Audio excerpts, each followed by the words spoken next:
I've lost 3 friends to pancreatic cancer, and there's enough science that shows there's some potential benefits. We'll see if, in any way, small way, what I'm doing might help somebody. This is the Real Food, Real People podcast.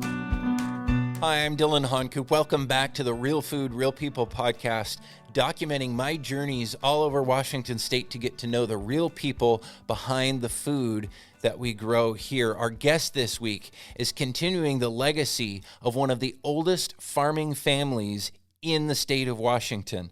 His name is Jay Gordon, and not only has his family grown all kinds of things over the years, he's also one of the most innovative people, one of the most knowledgeable people, and he's growing one of the newest crops in Washington State right now, which you'll hear about very soon at the beginning of our conversation, kind of an emotional backstory as to why he's trying that, why he's doing that.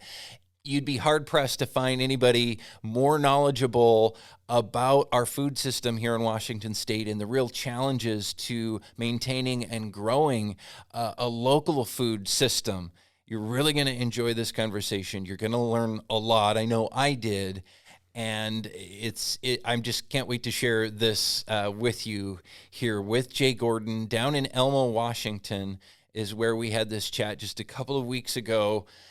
Our sponsors, Dairy Farmers of Washington, inspiring the desire for real local dairy. You can check them out at wadairy.org, wadairy.org, where they have a cool virtual farm tour that you'll very much enjoy to see what life is like on a real Washington dairy farm right now. Also, Washington Red Raspberry supporting the podcast. We appreciate their support. Thanks to Mana Insurance Group. They're another sponsor of the podcast. They have locations here in Washington as well as in California and Arizona. They started right here in Washington, though, and they're all about planning ahead, not just picking up the pieces if and when things go wrong, but about having a plan in place ahead of time to protect your financial future. So we really appreciate their support, as well as Williams, powering your clean energy future. They're supporting the podcast through a community grant, and we certainly appreciate that as well. So again, Jay Gordon is our guest this week. Without any further ado, let's jump into the conversation on his farm that has been in his family for almost 150 years in Elma, Washington. So you started growing hemp. Why'd you do that? I had a number of fraternity brothers in Oregon that had grown it 3 years ago. Sounded interesting. And I've lost a lot of friends to cancer.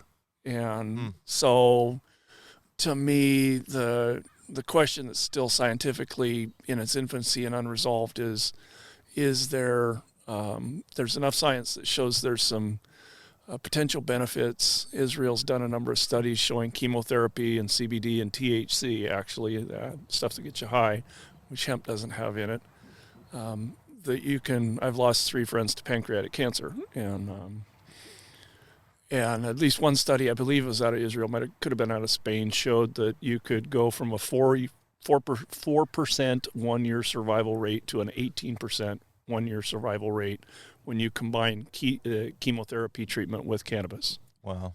So that to me tells me there's something there. And so in addition to, it's different, why not? Like I said, a number of us farmers, and mostly in Oregon, friends of mine had grown it, and why not? And again, it was, just something to be able to say, okay, I'm pushing the envelope a little bit here, and we'll see if, in any way, small way, what I'm doing might help somebody. So what's it like going from farming all the other things you farm, more traditional crops and dairy, et cetera, to doing that? Is it that much different? Growing hemp? Yeah. What we learned with hemp was the first time I ever used a drip and plastic fertigation system where we actually, supply all the nutrients. We've got row covers. It was a great education. Growing the hemp is easy. There's a reason they call it weed. You put it in the ground and it just takes off. But that year we had extra ground, and so we planted some watermelons. A friend of mine had some extra watermelons down in Oregon. He grows a lot of watermelons down there, and he said, hey, give them a try. So we grew watermelons and cantaloupe and some broccoli and basically did a small garden in our leftover space. The hemp market crashed after the first year. American farmers did what American farmers do, which is grossly overproduce. Something like tenfold more CBD hemp on the market than you can use in a year. So we went, well, the watermelon thing was fun. So last year we did about an acre of watermelons, about an acre and a half of pumpkins, a lot of cabbage, a lot of broccoli. I thought watermelons were like a hotter climate kind of thing. Ain't global warming great? Here you are out on the coast, basically, Yep. growing watermelon. Our biggest watermelon is 25 pounds. Wow. And we sold watermelons on the veg fruit stand by the road all summer long, and the neighbors would stop, and we just literally couldn't keep them in stock. That's awesome. Local grown Grays Harbor watermelons. Who'd have thunk? Yeah, probably So- first time for. I think this I'm the only neck of the watermelon woods. grower maybe in the west side of the state. I'm not sure. I but, would think so. So we'll do more of those. We're sitting here. This is my sweet corn patch, and I ran out of sweet corn. I need to just about double that. This is all sweet corn. Yeah. And, last year a lot of people didn't want to go to Walmart to wander in and get COVID from somebody by shopping. So we kind of anticipated that. We put in about 7.5 acres total that we'd learned how to farm. By growing hemp the first year, we learned how to farm other crops with it. And so it was really quite fun. We were part of a new little co-op food hub that we set up down here in Southwest Washington. There's about 8, 10, 12 of us growers.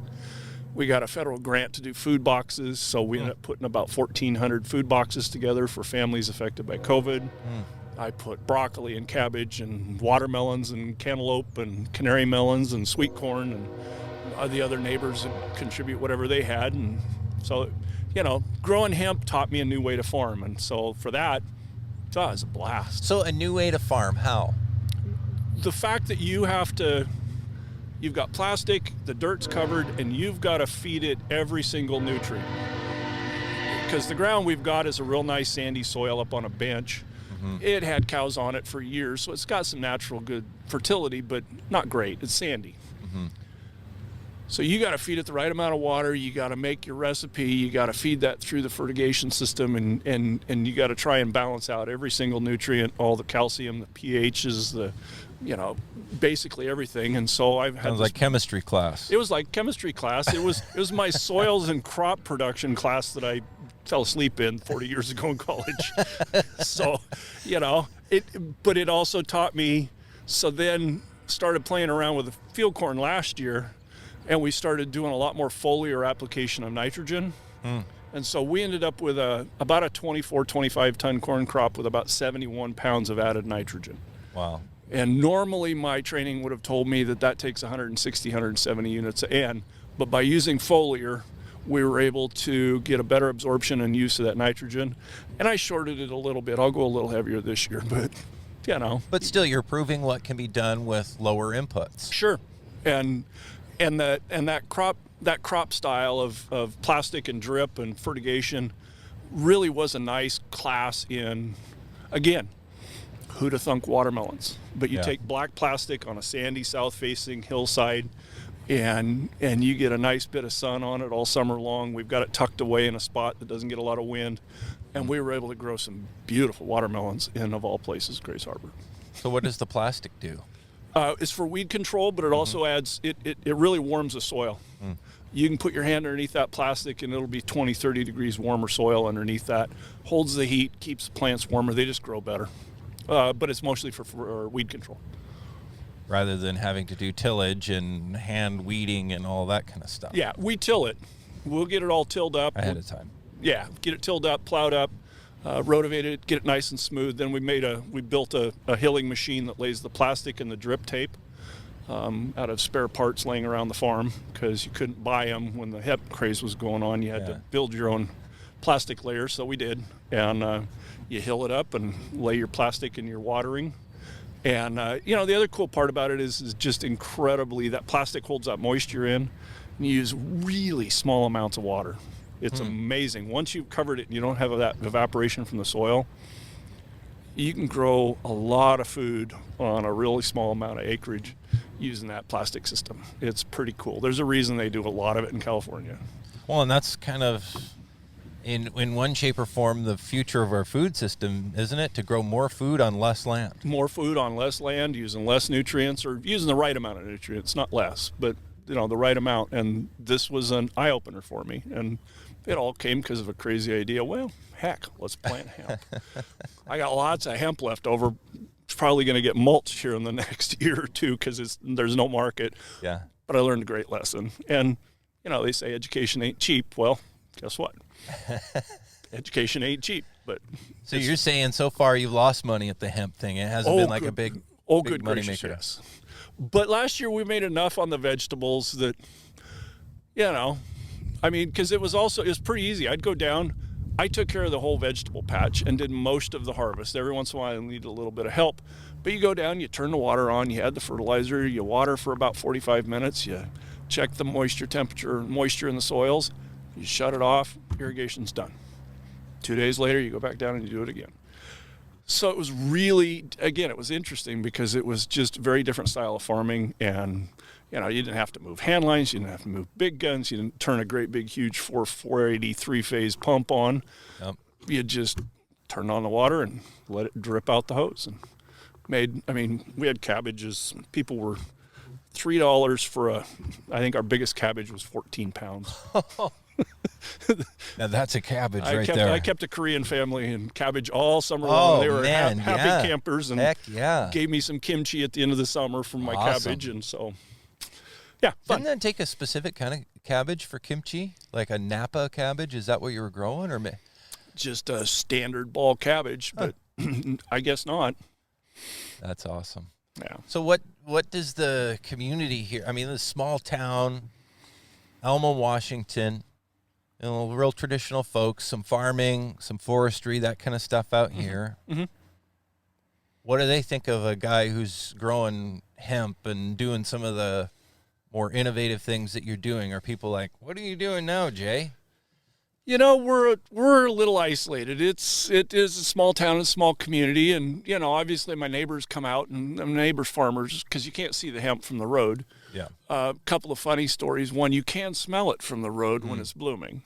And a friend of my daughter's that you just met is a state patrolman, and I remember the first summer, Laurel had him over, and he said, he says, all my buddies in the state patrol, they'd go by your place and they'd get on the radio and they go, somebody's got to grow. And he'd get back on he'd go, it's Gordon's and it's hemp. You sure that's hemp? It's hemp. So the state patrol knew we were doing it. It's licensed and it's legal. And, and all the neighbors come by and look at it and go, oh, yeah, okay, whatever. You're going to make any money on it? I don't know. Sure stinks. Okay. What we ended up doing a lot last year, did a little bit of it year before last, exclusively last year, we were a U-pick hemp operation. So we had 3 weekends, Saturday and Sunday. Advertise, come out, pick your own CBD bud. Really? Yep. We're the oldest U-pick hemp operation in the United States. 2 years. 2 years. Sadly, we may not do it again this year because my insurance company is saying, we're not sure we want to insure you because the federal rules aren't quite done on insurance yet. But, we had 20, 25, 30 customers this summer. Or fall, and average age was probably 74, 75 years old. I think our 80th was an 82-year-old guy that has tremors, and he said the CBD works great for the tremors. He'd been buying it at some pot shop, paying it a fortune. Yeah. He was tickled to death to buy it direct from the farmer. So, there's my feedback is, I don't really care what the rest of the neighborhood thinks. It's legal. It's licensed. Haven't had any negative feedback, not one bit. So they pick it, and then what do they do with it? Dry it. A lot of them take it home, dry it. There's lots of recipes for how to make either a can of butter, a CBD butter. And so a lot of them were making cookies and brownies for Dad. And I'm not kidding. I swear a third of the customers were, mom and dad, elderly, with a daughter or son in tow, going, just giggling the whole time. They could finally get CBD cheap for Dad and make. Yeah. One daughter said, I can make brownies for Dad to last the rest of the year, and it just really helps his tremors. That's awesome. It's like, okay, if I break even on doing something like that, I am just totally fine with that. And Yeah. we get the insurance and the banking regulations at the federal level figured out, and I'll probably do it again. Watermelons, you pick pumpkins and hemp. Why not? But that's not what you always did. What did you No. grow? What did you grow up farming? So what behind you is kind of our traditional rotation. We've got 200 acres of corn. About 120 of that is a neighbor that I rent to. He supplies a dairy up the road. So this is dairy feed corn, not like Yep. for grain or ethanol or anything No, like that. No, we've grown sweet corn here when we had a cannery. Last cannery pulled out of the valley about 3 years ago. So no more cannery crops at all. We're struggling. That's part of what we're doing now is struggling to find some new crops. So we've grown a lot of corn. We do on our higher ground, we do a grass alfalfa mix. We're one of the few places that we've grown alfalfa here for over 60 years now. My grandfather was one of the early adopters in alfalfa, and it fits really well. Gives us a really high quality feed. Now that we don't have a dairy, we do a lot of a round bale wrapped alfalfa baleage for guys that want good quality feed. We know how to do that. The last 2 years since the cannery pulled out, we formed a little grain cooperative with the help of the Northwest Ag Business Center out of Skagit. There was about 6 or 7 of us. I think we've grown now to about 10 farmers that are part of that grain co-op. There's also a food hub side that I talked about a minute ago. But the grain hub side, we were approached Great Western Malting to grow malting barley, and we've done that. We did that last summer. It went real well. Quality was really good. Great Western was really pleased with the quality of malting barley that all of us grew, and so this year between the 10 of us, we'll about a 3 or 4-fold increase. We'll be up somewhere. Last year, I think we were about 6,000 ton. This year, it wouldn't surprise me. We were pushing 30,000 ton. Wow. Of malting barley. Malting barley, people using that to make beer? Yep.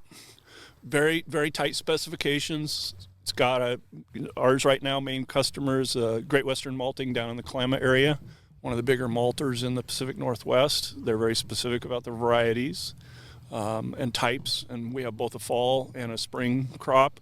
We put together, with the help of the Port of Chehalis, a start of a grain handling facility. We got the Port of Chehalis donated some land. We got some help from Lewis County to put in a rail spur so that we could load grain from our farm trucks into rail cars.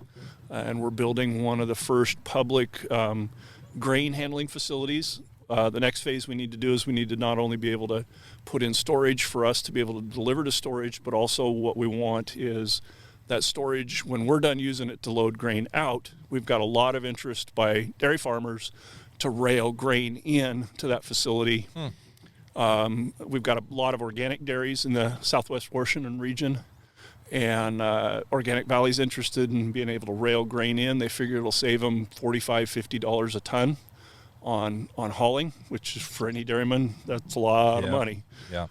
So hopefully we can scrounge together the funding to be able to finish out that grain handling facility, and it'll be the only public grain on offload facility in Western Washington. Yeah, I'm thinking grain, that's an east side thing. It's an east side thing, yeah. I've got a good friend that's assistant to Derek Sanderson at the Department of Ag. His family's grown barley, and he said, yeah, we tried and we could never hit the specifications and the yield wasn't that great. And when I told him the numbers and the specification, he's like, I can't believe you guys did that on the west side. He said, my family, that's what we do is grow grain, and we could never quite get malting barley to work over in the Walla Walla area. And I went, well, maybe it's beginner's luck. Let's hope not. Let's hope that, maybe we can do this and be reliable and, again, replace, some of those contracts that we lost when the canneries pulled out. It's amazing how big of a difference that will make when a processing facility leaves. Oh, I know that totally changed the crops that are grown where I live. Some of those canneries pulled out when I was a little kid. Mm-hmm. And so then I remember vaguely from when I was quite young some of the other crops that we grew. My dad's a red raspberry grower. I talk about that a lot, but he started out growing peas. Yep. But we don't grow any peas Nope. because we don't have any facility to packaged to process peas. Yep. Yep. And so it changes the landscape of farming based on what facilities are in town. Yep. We had 2 canneries here. Still have one, but they just procure all their product out of the east side. But when we had 2 good active canneries going, it was probably 6,000 acres, 4,000 acres of corn, beans. We grew fresh green beans. I love growing beans. They're just a kick. Sweet corn. Those 4,000 or 5,000 acres now suddenly, everybody's looking around, or the farmers are going, hey, well, okay, it's just going to sit. And so, again, this is why a number of us started pushing, going, okay, what do we do? Well, let's try malting barley. So why do the canneries pull out? Just can't make it pencil? One of them, Simon's, it's a tough business. I mean, canneries, I've learned and watched enough that it's cutthroat. It's who can supply fresh or frozen canned or frozen corn to Walmart or Costco cheapest. And they don't care if they buy it from Holland. They don't care if they buy it from Peru. They don't care if they buy it from Illinois. They don't care if they buy it from California. So you get to the east side of the state and you can double crop. So you can reliably double crop peas. So they can say to the farmer, well, yeah, it's a double crop. We'll pay a little less for your peas. You're on the west side, I'll pay a little less for your peas. Well, that's your only crop that year. And all of a sudden it just gets to where, they kept pushing the farmers, and I know that, not to disparage the cannery, they're in a tough business, but it just got to where finally the farmers just had said, no, I can't make it. I'm not growing that crop for you. And pretty soon they just had enough where they'd upset enough of the local farmers that all of a sudden it's like, yeah, okay, we're done on the west side. It's a shame, because a lot of people say, well, here we are in Western Washington, where you're at down here, where I'm from, like, we can grow just about anything. Yep. If we put our minds to it. Well, why are you just growing basically these 3 things that you have? You guys are a little bit more diverse here than we are up there, but still a lot less diverse than what's possible. Oh, yeah. And a lot of people think about it from that perspective. I've been guilty of that too. Like, well, why in the heck don't we do this or that or the other thing? And it's like, well, we don't have a cannery for that in town. Yeah. Well, we could grow great, fill in the blank beans here. Yep. Let's get a cannery going. Well, you start looking at the numbers of what it costs to build a facility like that, certify a facility like that, staff it, operate it, and then play that whole global market. Yep. Like I said, tough business. And it's, I think we're going to have those conversations of where and if that's possible. It may be more boutique. It may be smaller scale. It may be, we'll see how that goes. But with vegetable processing, the other challenge you've got is labor. We grew, that field right off over there, I don't know, 3 or 4 years, we grew artichokes. We went, hey, guess what? There's only one big artichoke area in the United States. That's down in Salinas, California, and their artichokes kind of go dormant about the 1st of September. And we can time it, so we'll be the only artichokes in the United States. Cool, we'll have the market to ourselves. That's the thing now, too, with grocery stores. People expect that fresh stuff year-round. Yep. So every region or whatever has got to find that part of the calendar niche, that they can own. Yeah. To have the only artichokes, and they grow great here. We're coastal, just like Salinas. We're cool. We get fog. We don't get too hot. It's great. And, I started working at the Dairy Federation 21 years ago, and that was one of the crops that I went, I just don't have time to, run an association and have a dairy and have, 450 acres of crops and do artichokes, because you got to pick them, you got to box them, cool them, size them, store them, then you got to market and sell them and deliver them. It's a lot of work, especially the last part, driving into Seattle with half a truckload of artichokes stuck in traffic. You're going, I'm not sure I've got too much of my life to keep doing this with. But, it's possible. And so there's an example of a little niche that, we'll just keep looking and seeing. There is a lot of support. Portland and Seattle very much want to support local food. Whether it's organic or conventional, local, specialty, different. We've got a great little foodie,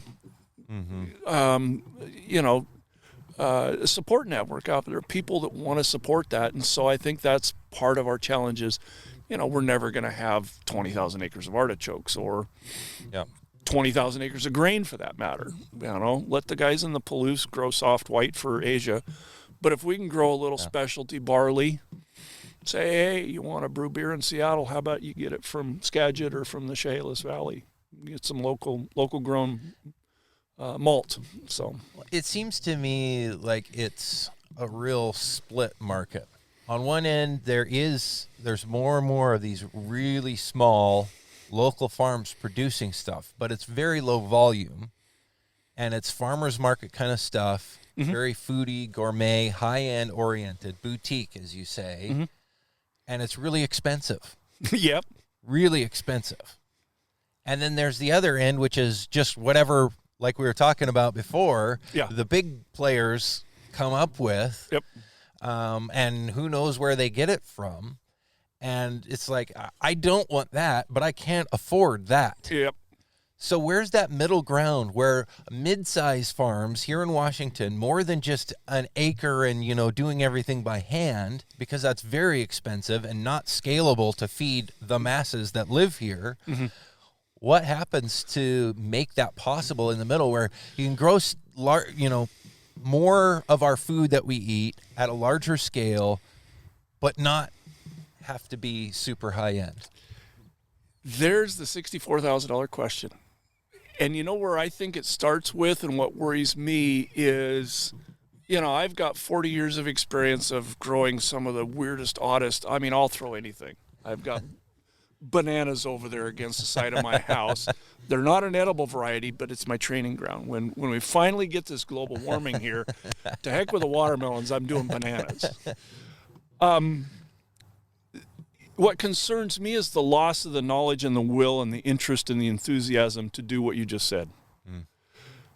And I got if there's no reward for it, why would you be enthusiastic about it? If you're a 16-year-old or a 26-year-old and, somehow you got the bug, how do you move from, a garden, a half acre, an acre, very boutique, to farmer's market, to a scale that will support your family and some employees and some capital investment, and you've got to first have that will and that knowledge and the experience, because trust me, you're going to make mistakes farming. We all do. My concern is we're losing that. I look around and I can, it's not like we had a lot of vegetable production in this valley, but we had a lot of guys that grew peas and corn, and they've just kind of withered away or gone away or passed away. And but this summer, working with the Food Hub, those 8, 10, 12, 15 of us farmers that put that Food Hub program together, I look, and some of them are very small, half acre, but good God, they're good farmers. Oh my gosh, they're good farmers. And so I got a little bit of my faith restored this summer working with those guys. Yeah, they're small. And when they go, you farm 450 acres, Jay? Geez, how do you do that? And I go, I don't know. How do you make a living on a half an acre? Yeah. Well, 7 cuttings of lettuce. Really? Wow. Okay. Good farmers. The food boxes we put together, I looked at them and went, oh my gosh, that's quality. So there's the basis there. There's a base to build from. Now we've got good dirt. We just need, a number of us are working. There's a budget request. That was a phone call I got just a minute ago. The governor had a budget. In the governor's budget right now is money budgeted for the Department of Ag to support food infrastructure systems, food systems, cooperative development. So we got some nice recognition. We're trying to make sure we're hoping that will be in the House and the Senate budget here in the next week or so. We've got some unusual supporters, people we don't normally work with. It's, Representative Mia Gregerson, very interested in food systems. And, as a farmer, okay, you're interested in food systems and getting good quality local food that's affordable for families in Seattle and Tacoma and Everett. I'm on the other end as a farmer saying, how do we make that happen? How do we put in things like a food hub where I can deliver my produce to Chehalis? And there's a truck that takes 10 farms produce to Seattle twice a week. Rather than every farm having to run their own pickup or box truck up there. Which is painful. And, global warming and carbon and a waste of your life. Yeah. And so Skagit's put one of those together. We're copying that and appreciate the governor's putting this in the budget for Director Sanderson to have some grants available to support that kind of really developing that infrastructure that gives people the confidence to then say, okay, I'm making enough money now I can afford to buy some machinery and expand. I can buy some processing and maybe it's not going to be a big factory processing plant, but you go from a half acre of lettuce, moving it into a refrigerator by hand to just start stepping it up. So I'm seeing some bright spots on that. That's a long way to answer your question, but there you go. Well, it's interesting, though. Like you said, there are diverse people wanting to get involved and help with this. Yeah. And while food right now, and this is part of the reason for the podcast, food is kind of a favorite thing for people who like to stir things up and create division to use to their advantage. It is also a huge opportunity right now to bring people together from diverse political backgrounds, regional background, all these different things where people may not have worked together in the past, but people from all over are seeing the value in pursuing this kind of growth in this direction, I guess. Yeah. No question. I mean, if you want to see a diverse bunch of interests get together, grow a half acre of hemp and have a U-Pick weekend, it's fun. All joking aside, it's going to take some work. I mean, we had a system in Skagit and here that was based on large, processing facilities that did carrots, corn, peas, and beans. Mm-hmm. That's gone. It's not coming back. So what do we build instead? How do we help preserve this farmland by making it profitable to grow food for people that they can afford? Get it to Seattle, get it to Tacoma, get it to Portland, get it to Olympia, not have to have a farmer standing there at a farmer's market unless they want to every Saturday.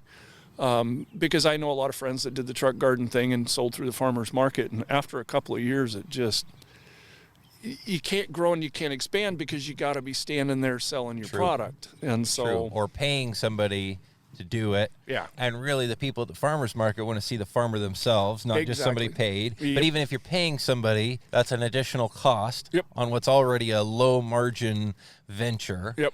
My problem is just at my stage in life, I have a family. There's the part of, I can't afford necessarily to feed my family that way, but I also don't have the time to go to a farmer's market. Yeah. I'm the kind of guy who has to quick run to the grocery store on the way home. That doesn't pan out for me. Yeah. So that's where I would like to see this stuff more in the middle, where there's some stuff in the grocery store where, maybe I can't pay triple for my food, but I can pay $1 more or something more reasonable to reward that local producer and bring home to my family stuff that's grown closer rather than across the globe. No question. And getting there is just going to take, some work. Hopefully we've got enough, not hopefully, I know we've got enough farmers left that get this, get some support under them, get some wind under them, get some, let their innovation go and let them get comfortable enough to grow us out a little bit more. That's what we're striving for. It seems like it used to be very diverse.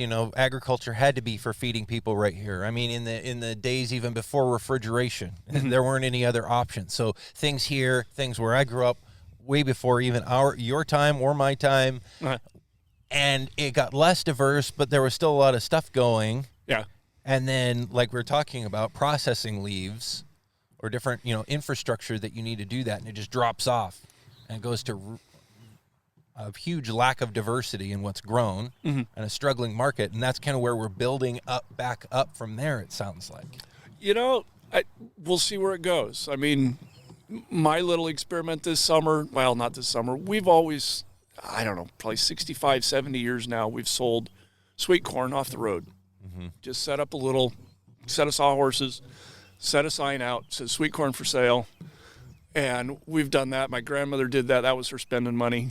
So I inherited that, and I knew it worked. And So this year we took the sweet corn with the watermelons we learned how to grow last year, and I went, well, okay, I've got this space. If people are going to stop in because they don't want to go to Walmart, I'll just fill it with as many things as I can possibly. So we had 3 different kinds of chilies. We had 2 kinds of broccoli, 2 kinds of cabbage, watermelon, canary melon, cantaloupe, a great butternut squash. I couldn't believe how many people buy butternut squash. But then you eat it and you go, oh, yeah, this is good. This is good stuff. I'll do more butternut. We had 5, 6, 7 varieties of sweet corn. And I just, pile it all on the table, and, so many people. And it's just put it on the table, and there's a little can there that says pay here. Honor system. Honor system. And I might have had one day where somebody reached in and took out $20. Other than that, it just restores your faith in humanity. Yeah. To open that can, and there's $150, and a couple people have made change out of the can, and there's 20 sitting on top. And but no, we were able to, you said, it used to be diverse because you had to feed an area. Well, we played a little bit with that. It's not huge. Yeah. But I had a lot of people say, thank you, this is nice. We stop in and just see what you've got today. I don't have to be there. They just pop in and go, nah, I got a watermelon yesterday. How long has your family been out on this land here? This is year 149. Serious. Seriously. So what's the family history? How did it all start? So my great-great-grandfather and his brother had a farm in Kentucky, and the Union thought they'd be sympathizers to the South, so they threw them in Union prison at the beginning of the war. And how they survived Union prison for 4 years, I have no idea. But when they got out of the Union prison, they had a farm in Kentucky.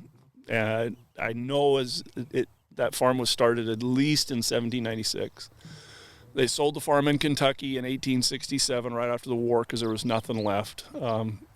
Took a train to San Francisco, sailboat to Portland, team and wagon up the trail from Portland to Olympia, a canoe from Black Lake down to here. Wow. And they had filed what was called preemptive claims, homestead claims. And so I own all but about 15 acres of all 3 of the original homesteads.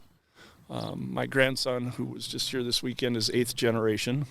Wow. And we got 1 more year and we're at 150, and then we're going to think about this investment, I tease everybody. But yeah, we're officially 8 generations have been on this farm, and came out of Kentucky. And actually the guy that just drove by in the loader is a cousin. It was his great-grandfather that was imprisoned with my great-great-grandfather, and his family made it out 20 years later than ours did. So we got the homestead, and his family went a different direction, but we're cousins. So what have they all grown over the years? So originally, the first 30 years, the farm was basically a bank. They'd clear a little bit of land, but they started a trading post, because when they got here, the land wasn't cleared. It was I couldn't imagine looking at all this we've got about 40 acres of uncleared brush down there. It's virgin river bottom ground. So somewhere around 1878, a couple of years after they got here, they sold some property in Kentucky and started a trading post in Elma.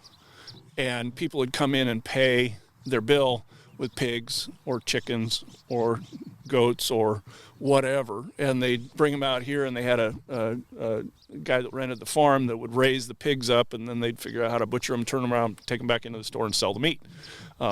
So about 30 years they did that. My great-grandfather was a son of a Philadelphia lawyer who got the Klondike gold bug and went to University of Washington, got his degree in mining, went to work for a bunch of gold mines. The Klondike gold strike had been over, so he worked in Republic as a gold assayer, hated it, called his father-in-law up and said, I want to be a farmer. And so about 1905, 1906, my great-grandfather moved here and started a dairy. I've got a receipt for our first cream separator from like 1906. Wow. My grandfather took over from him. He got sick, and my grandfather took over when he was 17, and then I took over from my grandfather 30 5 years ago, I guess now. So. And you were still, it was mostly dairy at that point. Actually, my grandfather had sold out in the late 70s. I got a degree in dairy science from Oregon State, and I came back and promptly started agitating to put the dairy back together. And my grandfather had enough of milking cows and fought me and told me no. And then a little bit later on, he got, as he said, one day I was going to replant a cornfield, and really the shift from him being the boss to me being boss occurred in one day, which I know a lot of sons and dads don't get a one-day transition on the farm. But he looked at, we had a field that crows had eaten, and I had to replant the field 8th of July. Oof. He said, "Don't waste your time planting this field." And I said, "I got free seed. Why would I not plant this field? It's going to do nothing." I said, "I'm going to plant it anyway." He said, "You are. You're going to plant this whether I tell you not to." "Yes." "You're younger than I am. You're faster than I am. And you're going to do it anyway, aren't you?" "Yep, I'm going crab fishing." And out the door he went to go catch crab, and I planted the cornfield. And the other transition occurred one day. I said, "We need something. We need some money for this, this, this." And he said, "We don't have any money." "No, we need this." "We don't have any money." "But we need it." "We don't have any money." "We need it." He turned around and grabbed the checkbook, and he said, "You figure out where to get the blank money." Never touched the checkbook again.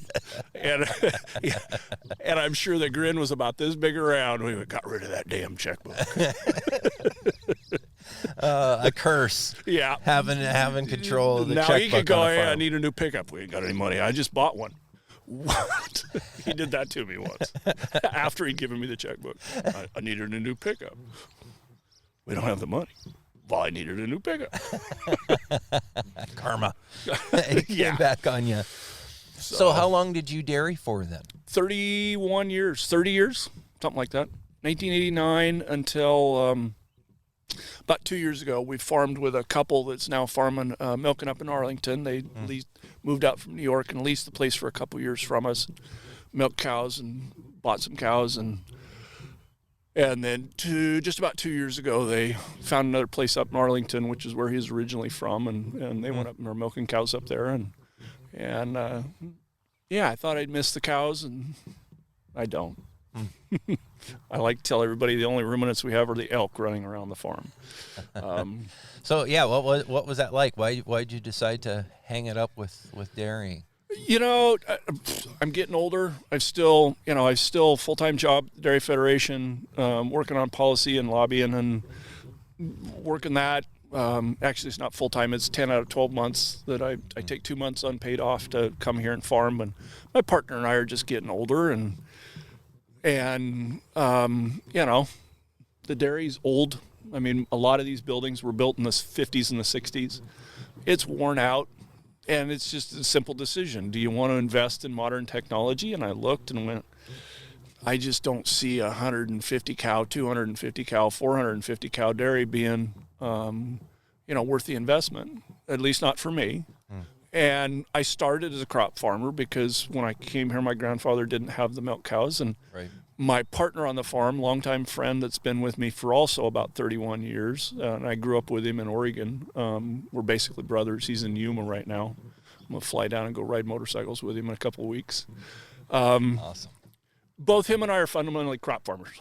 Yeah. You know, I mean, there's guys I think you're going to talk to a great dairyman down the valley a little bit later named Jose Torres. He knows cows. He knows more about cows than I ever will know. He's good. Well, to be a good dairy farmer, you have to know the animals or have somebody that knows the animals, and then you also have to do the crops too. So it's both.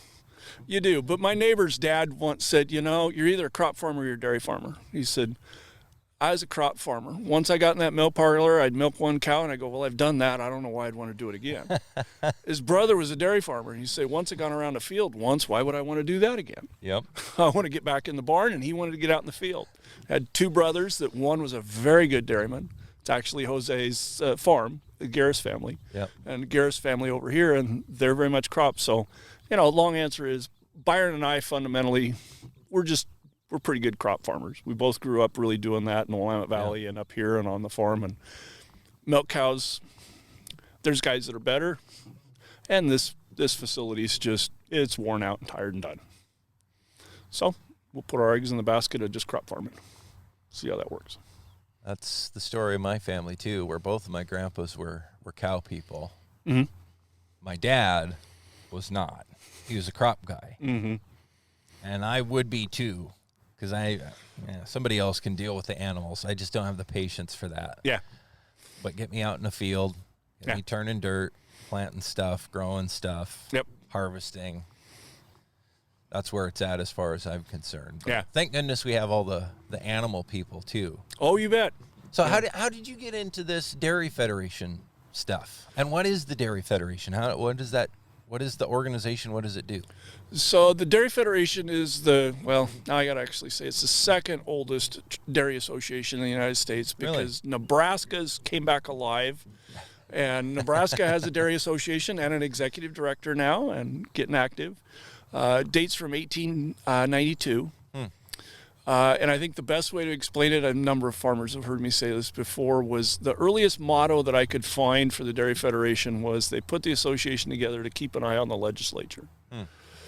And the part that I find so fascinating about it is Washington became a state in 1889, and in 1892, 3 years later, the dairy farmers said, we got to have somebody watch those people. And nothing's changed. We are a source of information about dairy. We lobby and represent the dairy farmers' interests. We have a board of 12 dairy farmers from all around the state.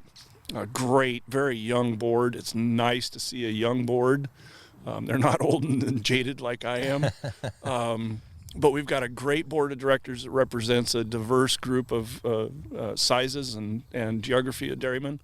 That's who we work for. We work for every dairy farm in the state.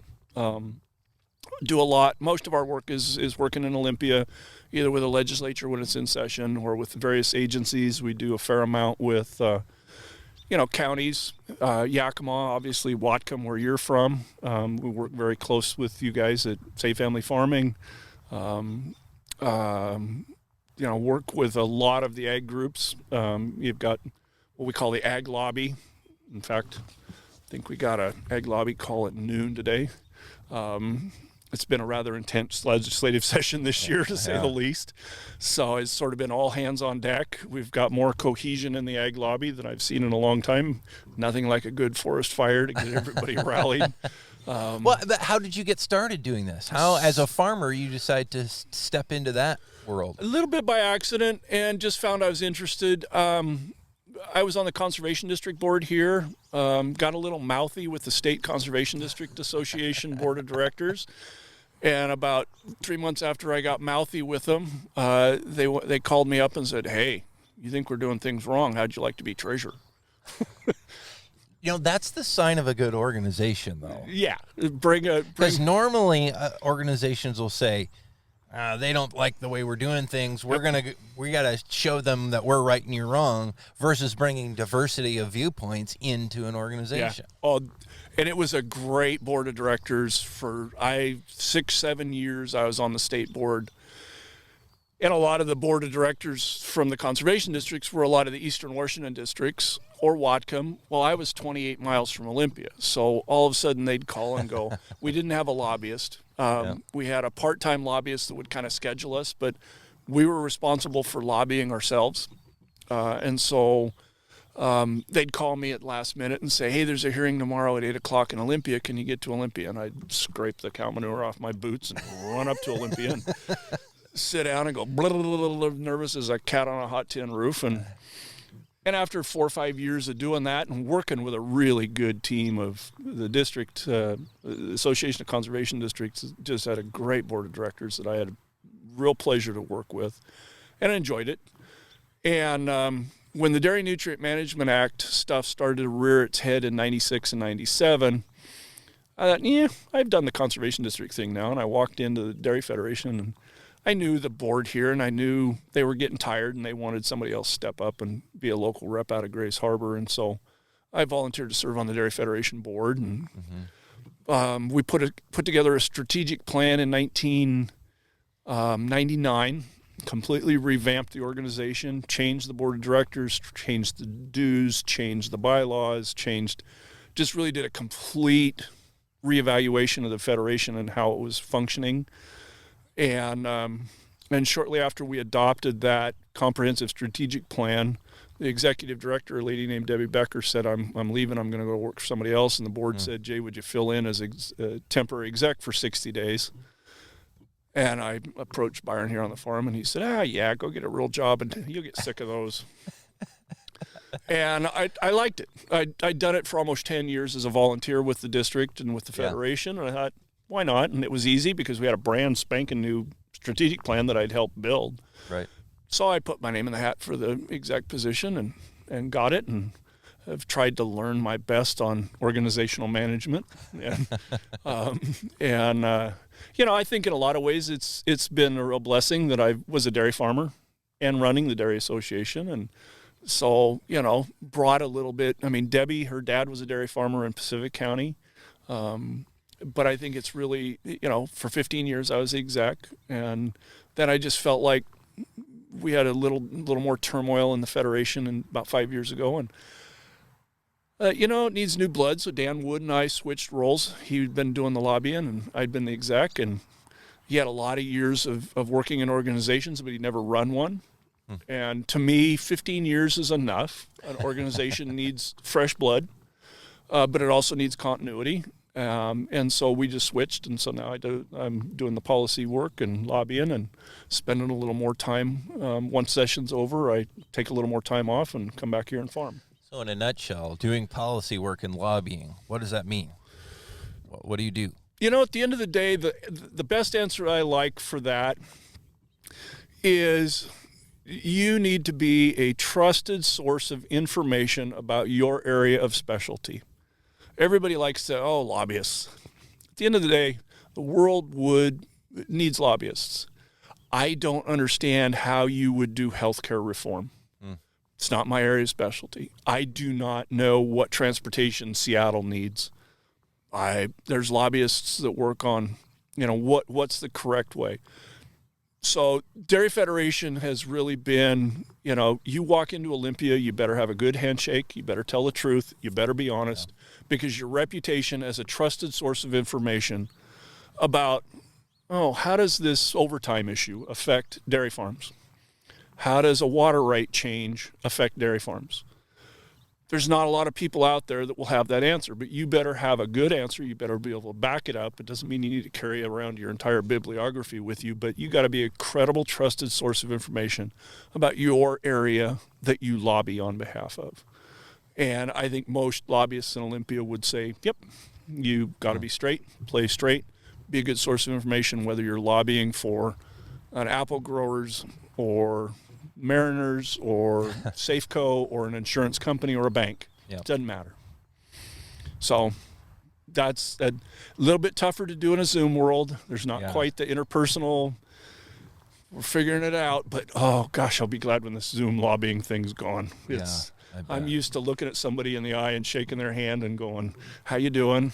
And you can't look them close in the eye, and you can't shake their hand, and you can't even see them.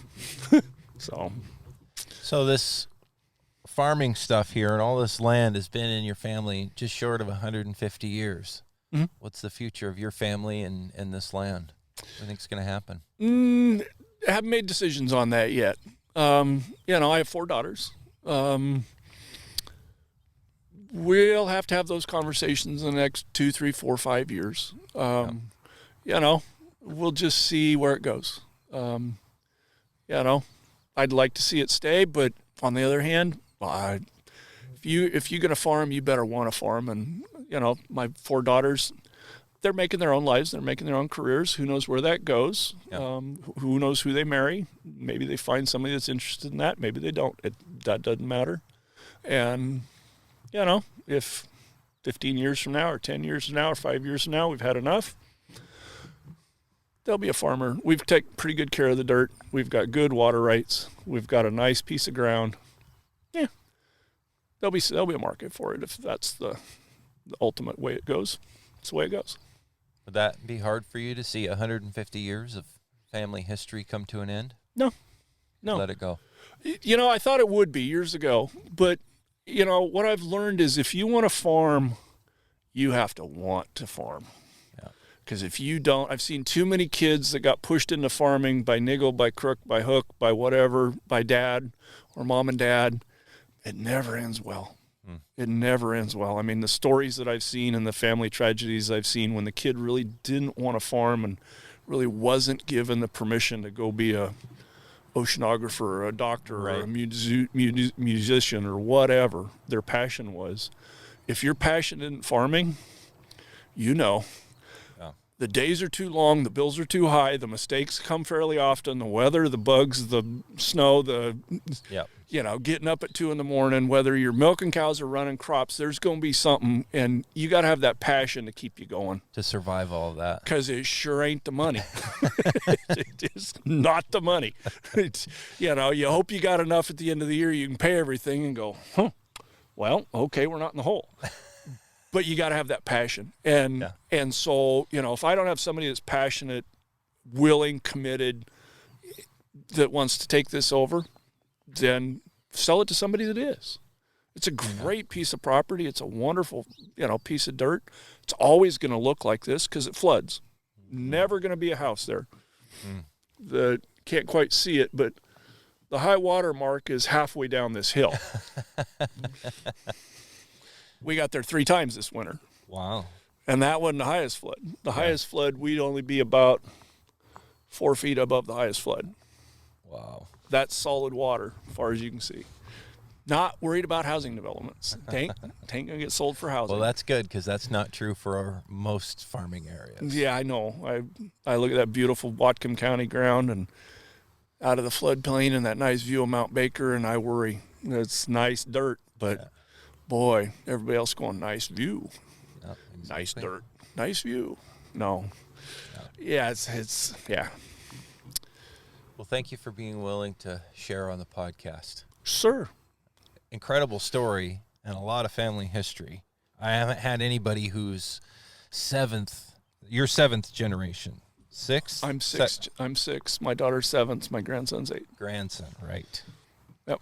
I have not 1-year-old. interviewed somebody from a family that many generations into it here. That's about as far back as you can go in Washington State, really. There's actually a couple older families.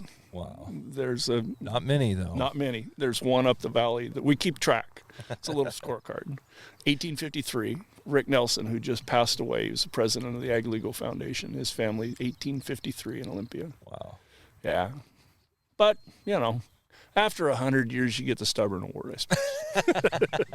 Well, thank you again for your time. You're more than welcome. Thanks, Dylan. This is the Real Food, Real People podcast. These are the stories of the people who grow your food.